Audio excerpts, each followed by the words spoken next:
સોમનાથ જ્યોતિર્લિંગ મંદિરના ભવ્ય કોરિડોરનું આયોજન થઈ રહ્યું છે। વડાપ્રધાન નરેન્દ્ર મોદી અને મુખ્યમંત્રી ભૂપેન્દ્ર પટેલના વિઝન હેઠળ સોમનાથને વૈશ્વિક સ્તરે આધ્યાત્મિક અને સાંસ્કૃતિક કેન્દ્ર તરીકે ઓળખ મળી છે, ત્યારે કોરિડોરના નિર્માણને લઈને ભક્તોમાં પણ ખુશીનો માહોલ છે।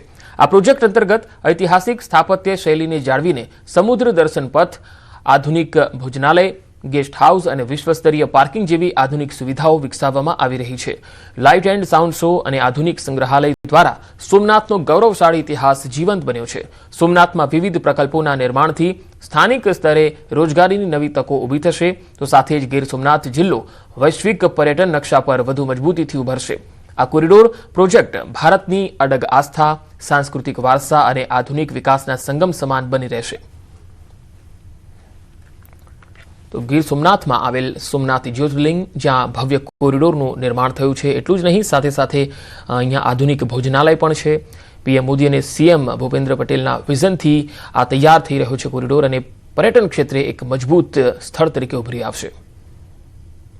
જે બનશે ને તો સારામાં સારી સુવિધા મળશે અને ગુજરાતનું એક નંબર અત્યારે સ્થળ છે જ, અને હજુ સારી રીતે વિકાસ થશે ને અલગ અલગ રાજ્યોથી, અલગ અલગ કન્ટ્રીઓથી આપણા ત્યાં સારા અને સરસ ભક્તો, ભાવિક ભક્તો આવશે।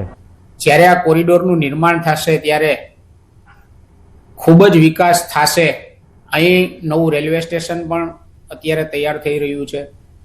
આ રેલવે સ્ટેશનમાં એવી વાત છે કે દરેક યાત્રાધામોને અહીં કનેક્ટિવિટી મળે, જેથી કરીને યાત્રિકો છે એ બહોળી સંખ્યામાં સોમનાથ મહાદેવના દર્શન કરવા પધારે। પ્રધાનમંત્રી શ્રી મોદી સાહેબ જ્યારથી અધ્યક્ષ બન્યા ત્યારથી બુલેટ ગતિથી વિકાસ થઈ રહ્યો છે, જેમ કે રેલથી, રોડથી, એવિએશન તરફથી પણ અત્યારે એવી તૈયારીઓ ચાલી રહી છે કે નજીકના ભાગમાં ક્યાંય સારું એવું એરપોર્ટ પણ બને। આવા ઘણા બધા પ્રકલ્પો સરકારશ્રીના ચાલી રહ્યા છે। ભગવાન સોમનાથ દાદા સૌનું કલ્યાણ કરે, એવી ભગવાન સોમનાથ દાદાને પ્રાર્થના કરીએ।